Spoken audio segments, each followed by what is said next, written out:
I guess we'll continue. I mean, look, we're in the middle of this case. I don't want to leave in the middle of it, you know what I mean? Yeah. Dearly beloved, we are gathered here today to... sorry, wrong page. Miss Cart, as we explained earlier, you are held under arrest for aggravated assault and attempted murder. What do you have to say for yourself? My client denies any wrongdoings. After all, I think you are forgetting one important detail. You had a suspect the whole time, Fry Noyle. I was wondering about that. Bill, did you see anyone running from the garage before you started driving? Well, no. Annie was the one who saw him. I did, and I can explain. Ooh. Suspect from nowhere. That day, I was in a meeting in my office with Belle until around 1:50 p.m. I was the first one to leave, and that's when I saw that kid running from the property. At the time, I didn't know why he was there. But he must have been there that day to sabotage the brakes. Oh yeah, he confessed to it too, didn't he? Okay, immediately? I think it's the first one. If I remember correctly, she saw someone ran away. And she was performing a magic trick, not a meeting. Well, no, it was a meeting. She does that during the meetings. Oh, but...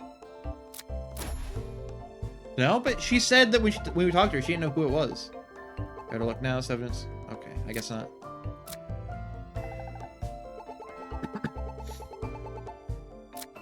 The meeting is correct, I believe. Dude, did she leave the magic cabinet? Please tell me. Wait. Yeah. What's Kaneki's statement? She was working on Bill's car until 1:45 of the day of the crash.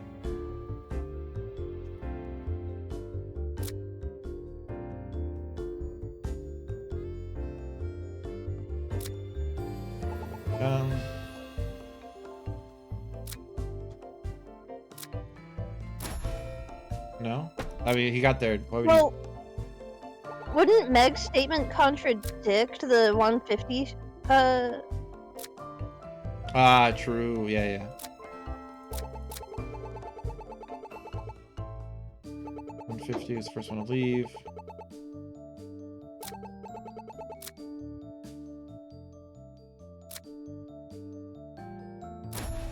That might just be like a different...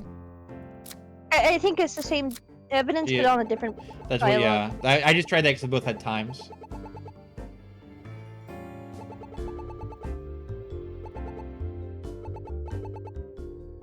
I'm also going to try while I'm here. Okay, so no, they're just telling me not. So I was going to say, because one of the detectives thought that he didn't do it, so I was like, maybe we could press her on that. He actually wasn't there for the breaks, he was there for a love letter? Okay. Actually, Annie, we already know why Fry was at the orphanage that day. He got a love letter, supposedly from Meg, who invited him to the orphanage at a very specific time. 1:50 p.m., which would just so happen to be right when you claim to have seen him. However, Meg never wrote this letter. It was a fake. Someone else wrote this letter and sent it to Fry. Someone who was familiar with Meg's life, someone at the orphanage. Why on earth would someone forge a love letter? You're grasping at straws here. Someone wanted to frame Fry. Someone who knew they'd see him at that exact time. The only person who could have forged the letter. And the only person who claims to have seen Mr. Noyle leaving the scene. It was you, Annie Card. No, Carrie's muted! Oh, okay. You sure do love your wild stories, but it's just that, a story. Don't get me wrong, you've spun quite the narrative. But it's all circumstantial. Do you have anything actually concrete connected to my client to that letter? Oh, heck. He's right. I know Annie wrote the letter, but I have no way of proving it. Unfortunately, the letter was typed, so we can't do a handwriting analysis. You see, Annie, they don't have anything on you. You'll be out of here soon. Besides, my client never went anywhere near the garage that day. That's what right. about fingerprints on the paper? Well, at this point, it's been handed around a lot. They're probably all smudged. That's right, I was in... That's right! I was in my office the whole day. Bill was there with me. He can attest to it.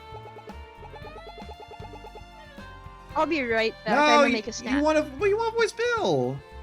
You voice Bill. I'll be right No, back. fine. She's right. We had meetings all day. The kids were at school. Then let's start from the beginning. What were the meetings about? Anton Chambers came to visit us in the morning. The three of us spoke about further of the Claus orphanage. Anton arrived about 12:30 p.m. and Bill arrived about 1 p.m. To put it simply, he was hoping I would move locations. At the time, I told him that moving was not negotiable. He left right around the same time I did. Well, if the Claus orphanage was never brought up till now, should keep that in mind. Let's see, when a suspect claims to have an alibi, press them until it breaks. We know that the brakes had to have been tampered with during Meg's break between 1:45 and 2 p.m. Alright. I instantly know what we're gonna do. Hold on. One day meeting in the office. They were there as well. Talk business, nothing usual happened. Yeah,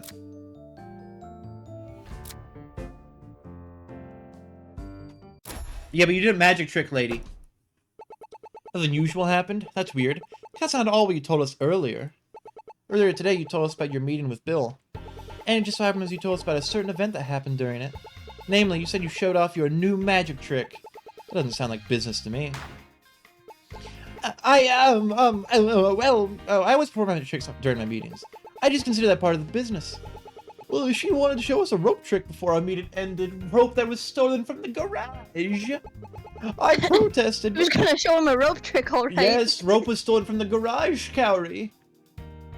This is gonna, like, hang his ass. What kind of rope trick? Alright, here you go. It's pretty simple. A member of the audience tied their hands with rope. I walk inside a cabinet, and a moment later, I would walk out with the rope undone. Aha! Nobody saw you after you entered the cabinet. You could have snuck out then. You can't be serious. They would have seen her if she just walked out of it.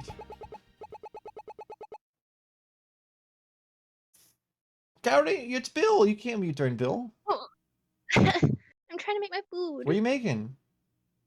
Some wonton soup. Why are you making it now? During stream, when your voice. Because my brother. Your my brother brother can finished suck it. making This is crime. This is more important. I'm hungry. I missed the part where that's my problem. She was there for a bit. Well, she was clearly struggling to do her trick. After all, she kind of failed at it. It's true. I couldn't get the rope off, so I had to give up. Still had my hands tied when I came back out. That's what I get for not practicing enough. Wait, what? Bill, is that true? Yeah, I tied her up myself, and Anton confirmed it was tight. When she got out, she still had her hands tied. Anton had to cut it to free her. It was pretty tight, too, so he had to cut it pretty short. Oh. And voila, your case grumbles once again.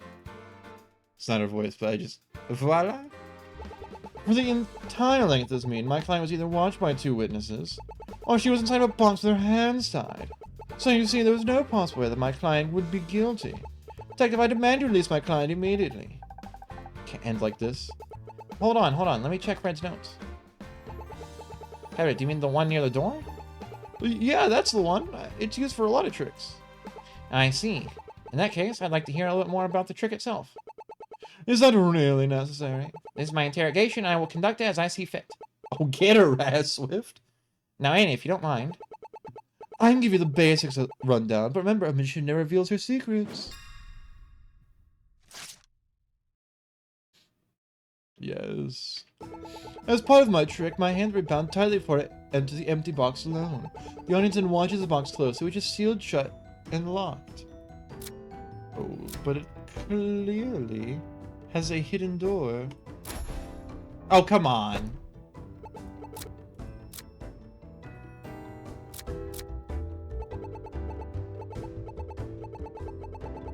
Okay. There we go. They wanted to be this one. Actually, there was a way you could escape. There's a false panel at the back you could exit through. That's a secret to your little trick. Stop ruining the magic. I can see that she had a secret way out of the box. However, Have you forgotten where in the room the cabinet was? It was right up against the wall. Even if she did escape, she'd be stuck. Or if the cabinet wasn't flush with the wall at that time. Then how did she leave the room? The only exit is the door where she would have been spotted. Unless you're about to propose she used magic to leave the room as well. Did you, Annie? If you pick a card, I'll tell you. Drat, it is going nowhere. The panel is the only way she could have left without being seen. Has to be a way. I just gotta think. The box does have wheels. What if she had moved the box beforehand? After all, it's been a month. We have no way of knowing it was in the same spot it is now. Balin, do you remember where the in the room the cabinet was? Well, not really. It tends to move her furniture around a lot, so it's hard to keep up. And Jacina could have a point. We just have to show an area where she could put the box that would allow her to leave unseen. Where the cabinet could have been must be the window. There's actually one spot the cabinet could have been that would allow Annie to enter and exit the room unseen. And that place is the window. Think about it. The cabinet would have blocked their view. She could have slipped out the back of the cabinet through the window into the garage. Then when she was done, she'd be snuck back in and pretend like her trick failed. Hi, Carrie. Welcome back. Thank you. Even if the cabinet was in place from the window, how do you explain the rope around her hands? She couldn't just open it and jump out while tied up. It's obvious, isn't it? She already was able to untie her bindings. Her trick worked. Just not in the way anyone expected. Annie, tell them how your trick really works. Oh. How do you escape the bindings? I'm supposed to have someone purposely tie the rope in such a way that I could slip my hands out. I thought it was good enough to get out of the rope anyways, but I failed. And there you go. Well, it is possible for her to escape the bindings. She could only do so if Bill had purposely tied the rope in a way that enabled it. Bill, did you do such a thing? You love voicing Bill, Carrie. You love voicing Bill. You voice him, please. Why? You love doing I'm it. kidding. Fine. No. There you have it. Unless you want to claim the box has a hidden blade inside, Annie couldn't untie herself. Trash is gonna fight me tooth and nail on every single detail of this. If that's the case, let's hear Annie's statement on the matter. You really don't know when to give up, do you? I didn't come this far just to give up when we are so close. This case is dead in the water. I want to sink with it. If the detective is up for it, so am I. Go ahead, then. Waste our time even more. You're supposed to help me. Don't encourage them. Let them flounder. They can't prove any of this. Fine, but this is the last time. The final act. The impossible escape. There's no way I could have escaped that rope alone. Bill would have had to tie it just in the right way, and Anton would have had not to notice. The only way out of the rope at that point would be cutting it. But even if I did cut the rope, it would be too short for me to tie my hands again. Not like there was extra rope lying around for me to use. There was extra rope, you bitch! There was a rope box in the garage! Actually, Annie, there was extra rope lying around. Meg keeps a box of rope in the garage, which just happens to be the place you were going to anyways. Hey! This is ridiculous. How can you prove any of that? You know, something was bothering me since I found that box. It's full of short pieces of frayed, tangled rope. That would have been completely useless. The way the rope looked, it was almost as if it came from someone cutting up knotted rope. That doesn't prove anything. The rope could have come from anywhere. Hang on, I'm not done. I also said something else that was interesting. There was supposed to be a long spool of rope inside. When we looked, it was missing. Almost as if someone took it. And I know exactly who that person was. Then how do you explain how Annie got the rope off in the first place? As we already explained, it was impossible to untie herself. All comes down to this. The final piece of the puzzle. How did Annie escape the bindings? Ooh, okay.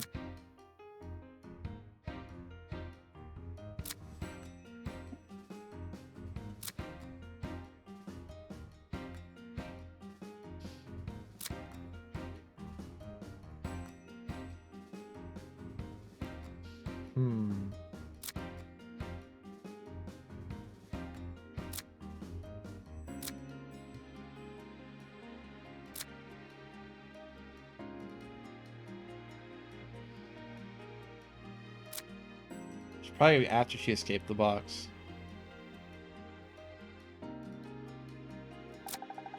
She saved the box first and you explain how she was able to exit with her hands tied. Oh, okay. It's probably inside the box. She probably had... She was inside the box? Then she needed some way to cut herself loose. I don't have anything that shows that. However, if it happened before she entered, without anyone noticing, unless someone in that room helped her, there is an opportunity for that. We know one of them had a knife.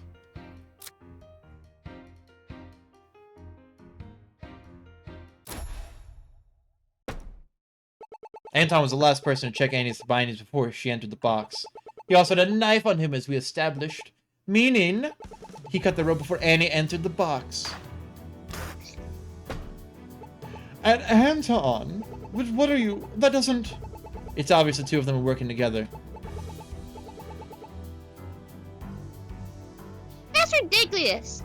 You can't prove any of this. We can certainly pay Anton a visit and see what he tells us. We only need one of you to talk. How much do you trust him to keep his mouth shut? Oh, that's right. I'm voicing him now because Carrot hates Bill. Detective, I don't understand. Why would Annie attack me? She has no reason to. Actually, Bill, I know exactly why. She wanted the orphanage gone. I think she wanted to scare you. She wanted you to move the orphanage to a new location, so she set up the plan with Anton to make it happen. After all, Anton was pretty interested in buying it. And the motel is exactly what matters. It's the land it sits on. It's situated on property gold mine. That land could be put to much better use. That whole area ought to be transformed into new luxury townhouses and condos. A plethora of Azura City's finest would love to. Nothing more to sell to the families next to Whitehall. That's not... If I wanted him out so badly, why didn't I just evict him? I am his landlord, after all. Because you can't! We both know that wasn't possible. This explains why. Because the orphanage lease says you cannot evict them unless they have unpaid rent! Take that, bitch! As ironclad, there's no way they can force you to leave. You'd have to do so willingly. So their plan was either to scare you into leaving or to kill you. What? We're gonna talk yet, Annie? Or should we go pay Anton a visit now? If you talk first, it'll make your life a whole lot easier. Oh, she threw cards! Oh. A good performer knows when to throw in the cards. Fine, I confess. Yes, got her ass. Annie, why? I don't understand. We worked together for 5 years. You helped raise the kids as your own. If you just decided to move out, I would have done everything to help. But you wouldn't do it. You're too stubborn for it. I didn't have another choice. I thought if I scared you and the kids, you'd leave. What better way to do so than have you get hurt? And the funny thing is, it worked. It worked? After the car accident, the kids were scared, so I agreed to the move. I thought Meg caused it, so I played along with their story to keep her safe. I knew for a long time that the motel was no place to raise children. A more conventional home would be better, and that was the straw to break my back. So I agreed to move further away on the condition that the students could at least finish their semester in May. I see. So then, why did you want to move? When I first inherited the motel, I had a few offers to buy it. But then what? Live off that money for a few years and then go have a real job? At the time I had no goal, no motivation. Bill offered something no one else could, a chance to do something good. So I took it. I figured that even if I died, I at least helped some kids have a better life. Then I discovered stage magic. I had something I was not only good at, but something I wanted to do. And then I was trapped in a place I could no longer sell. When I needed money more than ever to perform my magic around the world. You could have also just done stage magic and like be a landlord. You could do literally. Both. You could hire someone to manage the property and then like go magic it up. Yeah, but Puns, don't you want to be surprised when you get to your apartment? Literally, like, ta-da! It's infested by rabbits. Oh, she literally hired Bill to manage the property because he was already doing that. Nah. That's when Anton came to me and offered me a way out. Attempted murder. He gave me the deal of a lifetime. He'd buy the property for enough money that I could finally pursue my dream. Ding. All I had to do was get Bill to sell. We did not agree to any of that. If Anton agreed to buy it, he was going to round us completely. You can't make a promise like that without informing me. He said it was prime real estate. We just needed Bill gone. Do you have any idea what the hell you two were doing? If the public finds out about this, it would ruin you bank investments. I was how she's worried about most. Bill could have died. Why didn't you tell me what was going on? There had to be a better way. If you would have just paid the same amount, I would have sold you the whole place. But you couldn't. I had no choice. No, you definitely had a choice. I can't believe this, Annie. What are the kids gonna think? Could you really look Meg in the eyes and tell her that your career was worth more than my life? I took the calculated risk that you'd be driving too slow for it to be dangerous. His life isn't a calculated risk. To think I defended you. I believed in you. You know something, Ferris? I never liked Get you. her ass. You act all high and mighty, like everything in life is fair. But if you stopped working right now, where would you be? Living it up in a mansion, doing whatever you want. You literally inherited a whole motel. Literally. If I had your money, I could be free to live my life however I want. But you have a place to stay. And you own a business. Which, by the way, might I add, is so stable because the only way that the guys there can be fired, which are good tenants, is if they underpay. So it's like guaranteed income. Literally. We'll have to Also, kill her, again, guys. she could have hired Bill to manage the place. Yeah. Because he was already doing that. Yep. And I just wanted to come in and say hi real quick. Hello. Hello. Bye-bye. Goodbye. And would it be worth it knowing that it comes at the cost of those kids' homes? Bill would have found another place. I was done worrying about other people for a change. I think we heard enough. Let's finish this case up. After we finalized her confession, Annie was taken away. Ferris left without another word. She looked even angrier than usual. Yeah, we gotta murder these guys or something. Justy, we did it! We really did it! I come here! Hug. Aww! Girlfriends! Oh, let's go. Is this a hug or is she trying to kill me? Girlfriends! We did it! We solved the case! You did it! I'm so proud of you. Light fading, lungs failing. Are you okay over there, Miss Assistant? You're turning pretty red. Can't breathe. Help. So sorry, I guess I went a little overboard. More than a little. I wanted to be the first to say, great work, both of you. You solved 2 cases on a single day. I'm pretty impressed with how you two did it in there. You make for a great team. I think I may have to give you my assistant, Sophie. I think I'm ready to just be a clerk again. I don't think I can keep doing this. But you're so good at it, you can't stop now. Hey, why don't we go take Zephyr for a victory lap after this? We can celebrate properly then. Please not Zephyr again. I can't believe it. Annie, she could have killed me. And all over the orphanage, no less. Was everything a lie? Did the orphanage mean nothing to her? To think she would throw it all away. Come on, Bill, you know this isn't true. Actually, I know for a fact it isn't true. I can prove it. Here's the proof that Annie really did care about the orphanage's residents.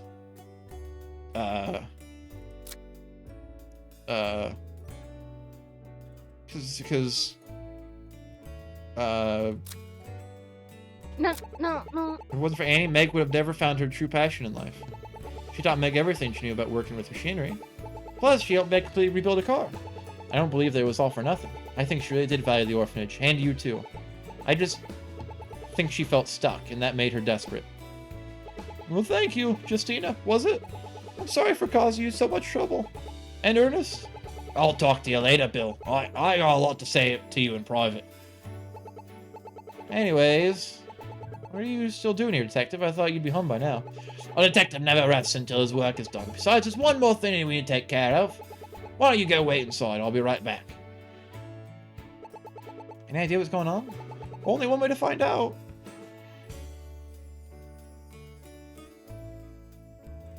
Hello, Chandra? Oh, Carrie, you want to voice her? What's this about? Well, you two were the ones who kickstarted this sprawling affair.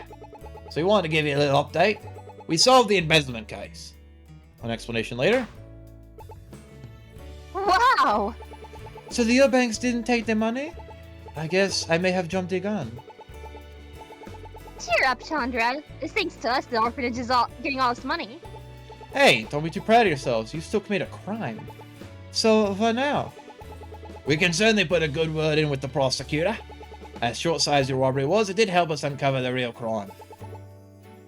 If only I hadn't been caught. Just accept it, Hannah. We lost. But thanks. Thank you for trying to cover for me. Anytime, partner. Next time, I'll take the truth to my grave. Oh, that's good. Please don't. You gave me enough of a headache last time. Afterwards, Sophie and I went to celebrate our victory. And as expected, I got completely swamped in paperwork the next day. Sue said I had to do double work to make up for my little adventure. I told her I was finally ready to retire from my detective work. And then a new case popped up, and I was called upon once again. So much for retirement. End of case 3, we did it! Yes! Yay! Oops, not that. Save.